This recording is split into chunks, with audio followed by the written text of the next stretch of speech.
오늘 폭설로 대중교통에 인파가 몰리면서 특히 출근길 지하철 승객들이 큰 불편을 겪었는데요. 평소에도 혼잡이 심한 김포도시철도는 눈 때문에 지연 운행까지 발생하면서 승객이 더 몰려 일부 승객이 호흡곤란 증세를 일으키기까지 했습니다. 김민형 기자의 보도입니다. 수도권과 서울 서남부 지역을 연결하는 대표적 길목인 신도림역. 이른 아침부터 두꺼운 옷을 입고 우산을 든 시민들이 역사로 향합니다. 어느새 승강장은 승객들로 가득 들어찼고 열차 내부도 발 디딜 틈이 없습니다. 스크린 도어가 닫히기 전 아슬아슬하게 타보지만 발까지 완전히 집어넣기가 쉽지 않습니다. 출입문이 좀처럼 닫히지 않고 다른 승객들은 탈 엄두를 못 낸 채 지켜봅니다.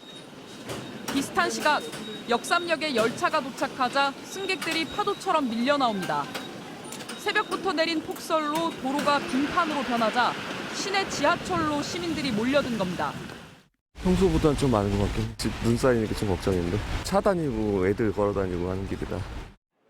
서울 지하철 2호선, 5호선, 7호선은 최소 10분에서 최대 20분까지 지연됐습니다. 가뜩이나 혼잡도가 높은 김포 도시철도는 오늘 아침 전동차 5대 운행이 중단되면서 혼잡이 가중됐습니다. 차량기지 선로에 쌓인 눈이 얼어붙자 전동차에 전기가 공급되지 않았기 때문입니다. 전동차가 차량기지에 발이 묶여 배차 간격이 4분가량으로 늘어나면서 출근길 시민들이 불편을 겪었습니다.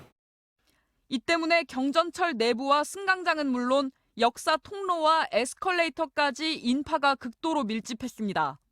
김포공항역에선 전동차에 탄 20대 여성이 호흡곤란을 호소하며 쓰러져 병원에 이송되기까지 했습니다. 많이 아파 보이는데 말을 못하고 있다고 신고도. 지하철역 입구부터 지체됐다거나 갈비뼈가 부러질 것처럼 끼어서 왔다는 지역 주민들의 하소연이 이어졌습니다. 김포 골드라인 측은 선로에 얼어붙은 눈을 모두 치웠고 퇴근길 전동차는 정상 운행 중이라고 밝혔습니다. 지하철 3호선 무학재역에서도 출입문 고장으로 열차 운행이 지연되는 등 출근길 시민들의 불편이 잇따랐습니다. MBC 뉴스 김민영입니다. 경기 침체에 빠질 수 있는 위기의 상황. 정부가 내년 경제정책을 발표했습니다. 정부 해결책의 방점은 규제 완화와 감세에 찍혔습니다. 특히 부동산 관련 규제를 대폭 풀어서 대출은 확대하고 관련 세금은 낮추겠다는 겁니다. 돈을 더 쓰게 하겠다며 대체 공휴일도 늘렸습니다. 정부 발표 구체적 내용들을 김아영 기자가 전해드리겠습니다.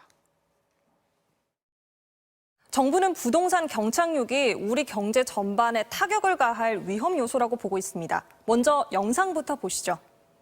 부동산의 가격의 하락 속도가 사실 당초 생각했던 것보다 그 폭도 그렇고 속도도 이제 굉장히 빠르다는 거는 뭐 정부도 심각하게 인식을 하고 있고요. 그래서 부동산 관련 세금과 대출 규제를 대폭 풀기로 했습니다. 먼저 무겁게 매겼던 다주택자 취득세, 이렇게 절반 수준으로 깎아주고요. 2주택자 중과는 아예 없애기로 했습니다. 다주택자가 집을 팔 때 중과세 하지 않는 조치도 1년 더 늘리기로 했습니다. 거래를 살리기 위해 대출 문턱도 대폭 낮췄는데요. 규제 지역의 다주택자도 이렇게 주택담보대출이 가능해지고 주담대 비율 상한 LTV는 최대 30%까지 허용됩니다. 지난 정부 때 사라진 임대사업자 혜택도 되살아나는데요. 국민평수로 불리는 85제곱미터 아파트를 사서 세를 줄 수 있게 되고요. 아파트를 살 땐 면적에 따라 취득세를 최대 전액까지 감면해 주겠다는 방안도 내놨습니다. 기업 관련 대책을 볼까요? 내년 금융 지원은 역대 최대 규모인 360조 원으로 늘리고 기업 투자 금액의 10%까지 세액 공제를 늘려주겠다고 밝혔습니다. 또 각종 규제를 풀어 기업들의 자유로운 경영 활동을 돕고요. 신성장 4.0이라는 정책으로 우주 탐사와 바이오, 양자 기술 등 이런 미래 기술을 확보하는 전략도 추진하기로 했습니다. 다만 전기요금은 많이 오를 것 같습니다. 한전의 적자를 더 방치하기 어렵다면서 정부가 전기요금을 내년부터 2026년까지 단계적으로 인상하기로 했습니다. 휘발유와 경유에 붙는 유류세도 인하폭을 점점 줄이기로 했습니다. 대신 상하수도 요금이나 쓰레기 봉투값, 버스 요금은 가능한 그대로 유지하기로 했습니다. 시민들의 소비를 늘리기 위해 휴일도 늘리기로 했는데요. 내년부터 부처님 오신 날 성탄절이 주말이면 대체 공휴일로 지정하기로 했습니다. MBC 뉴스 김아영입니다.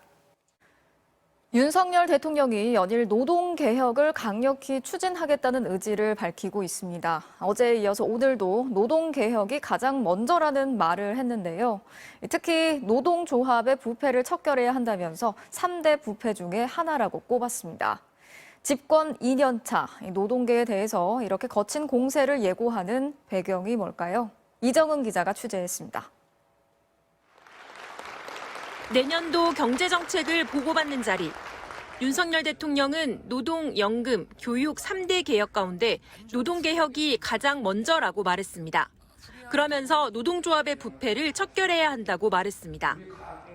노조 부패도 공직부패, 기업부패와 함께 우리 사회에서 척결해야 될 3대 부패의 하나로서 우리가 여기에 대해서 엄격하게 법 집행을 해야 된다고 생각합니다. 최근 정부가 노동조합의 회계를 직접 들여다보겠다는 방침을 밝힌 데 이어 대통령이 직접 노조를 부패 집단으로 규정한 겁니다. 원래 견제받지 못하는 조직은 부패하기 마련이죠. 노조 회계 부정과 이 투명성을 바로 거론을 하셨는데 노조를 부패 집단으로 보는 근거가 무엇이냐는 기자들의 질문이 이어졌지만 대통령실은 구체적인 사례를 언급하진 않았습니다. 대신 노조 전체가 부패했다는 뜻은 아니다. 귀족 노조나 기득권을 옹호하느라 청년 세대의 일자리 진입을 막는 노조 행위가 문제라는 취지로 답했습니다. 윤 대통령은 어제도 노동개혁을 이야기했습니다. 대선 때 활동했던 보수 성향이나 여당의 청년 조직 200여 명을 만난 자리.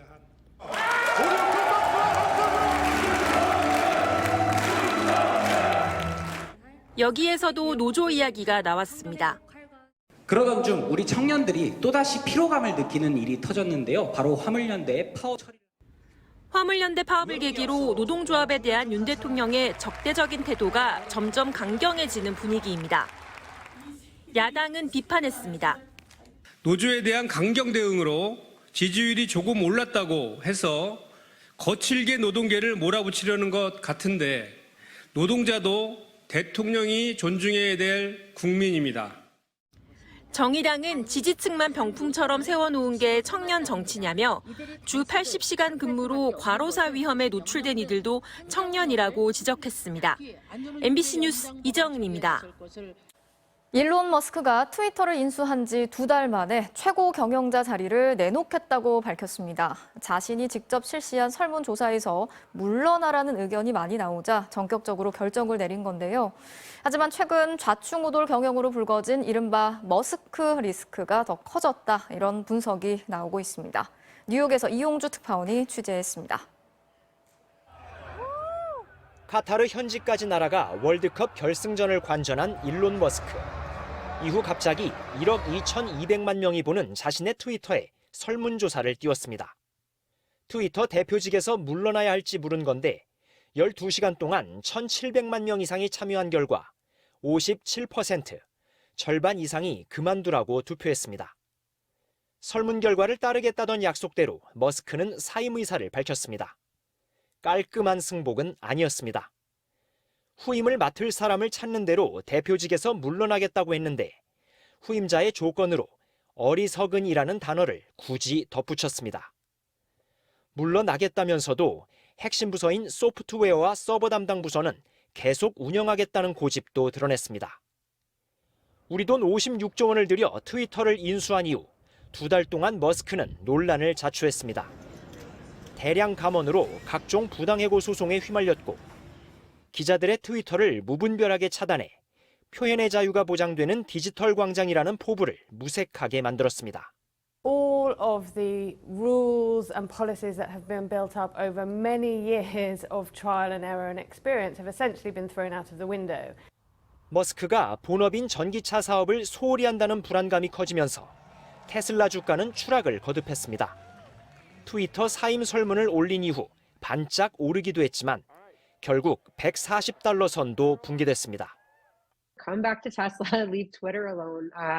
Twitter has actually proven to be quite a distraction. Investors have lost a little bit of confidence in the fact that Elon Musk is able to sort of juggle all of these balls. 사임 의사만 밝혔을 뿐 왜 물러난다는 건지, 무엇을 바로잡겠다는 건지에 대한 설명은 여전히 비어 있습니다. 또 핵심 부서 운영을 통해 장악력을 잃지 않겠다는 뜻도 분명히 하고 있어 대표직 사임이 무슨 의미가 있는지 알 수 없다는 비판도 나오고 있습니다. 뉴욕에서 MBC 뉴스 이용주입니다.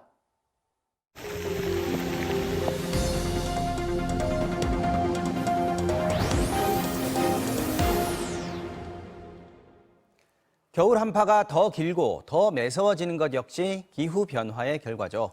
요즘같이 추운 날씨에는 잠깐만 바깥에 나가 있어도 괴로운데 온종일 밖에서 추위를 견디며 일하는 사람들 얼마나 고생스러울까요? 거리에서 새벽을 여는 환경 공무관, 추울수록 더 바빠지는 배달 노동자들. 류현준 기자가 이들의 하루를 동행 취재했습니다. 동의 트기 도전, 환경 공무관들이 익숙한 몸짓으로 옷을 껴입습니다. 자, 이제 현장으로 가십시다. 차갑게 얼어붙은 새벽거리로 하나둘씩 흩어집니다. 길가에 마구 던져진 담배꽁초와 쓰레기를 치우는 일. 눈이 오는 날에는 눈을 치우고 제설제도 뿌립니다. 새벽 냉기는 두터운 방한용품도 찌르듯이 파고듭니다. 한파가 너무 강하다 보니까 발끝 같은 데는 감각이 없을 정도로 이제는 너무 많이 춥습니다. 새벽 5시부터 오후 3시까지 환경공무관은 사르르는 강추위에도 하루 8시간을 밖에서 일합니다. 이들은 겨울이 더 혹독해지고 있다고 말합니다. 한 번 추우면 웬만하면 어느 정도는 참을 수 있었었는데 지금은 추위가 너무 추워가지고 업무하는 것도 힘들고 그냥 진짜 모든 게 얼어붙는 느낌? 계속되는 영하권 추위에 단단히 얼어버린 서울 강서구의 한 도로. 배달 노동자 공정영 씨가 찬바람을 정면으로 뚫고 다음 목적지를 향해 오토바이로 질주합니다. 시속 60km가 넘는 속도로 달릴 때 느껴지는 추위는 그냥 서 있을 때와 차원이 다릅니다. 얼마나 더 추워지는지 체감온도계로 측정해봤습니다. 멈춰서 잰 기온은 영하 2.2도였지만 속도를 내 달리기 시작하자 영하 7.2도까지 떨어졌습니다. 영하 15도에서는 체감온도가 영하 30도까지 떨어집니다. 추운 날은 진짜 얼굴이 찢어지는 것 같은 춥습니다. 바람이 들어오는데 진짜 칼바람이 들어와요. 이런 한파에 살갗이 노출돼 동삭을 입기도 합니다. 근데 집에 들어가서 보니까 이제 허벅지 간지러워가지고 병원에 가봤는데 동상에 걸렸더라고요. 갑자기 나타나는 빙판길은 지뢰밭이나 다름없습니다. 이들은 최근 겨울이 이전보다 더 추워져 이면도로에 눈이 쌓이면 잘 녹지 않는다고 말합니다. 해가 거듭될수록 이제 도로 골목길들이 얼어 있는 시간들이 좀 더 이제 늘어난 것 같습니다. 지상보다 기온이 낮고 더 강한 바람이 부는 고층 건물 건설 현장에서도 추위는 큰 위협입니다. 심혈관에 지병이 있는 사람들에겐 더 위험합니다. 20층만 올라가면 온도 차가 한 3에서 5도 차가 있어요. 뇌심혈관 질환이나 이런 거 위험도 올라가거든요. 체온을 높이고 그래야 되니까 심장 박동이 더 빨리 뛰어야 되고 그런 것 때문에 심장에 무리가. 기후변화로 지구는 더 더워졌지만 우리나라는 겨울 북풍이 강해져 추위가 더 혹독해졌습니다. 장시간 야외에서 일하는 사람들에게 필요한 건 잠시 몸을 녹일 수 있는 따뜻한 휴식 공간입니다. 쉼이라는 게 건강권과 직접적으로 연관이 돼 있거든요. 잠시라도 이제 편하게 좀 쉴 수 있는 공간이 있다라는 것 자체가. 인력이 부족한 현장에서는 인력을 충원해야 하고 너무 추운 날에는 생업을 걱정하지 않고 추위를 피할 수 있는 제도적 뒷받침도 필요합니다. MBC 뉴스 류현준입니다.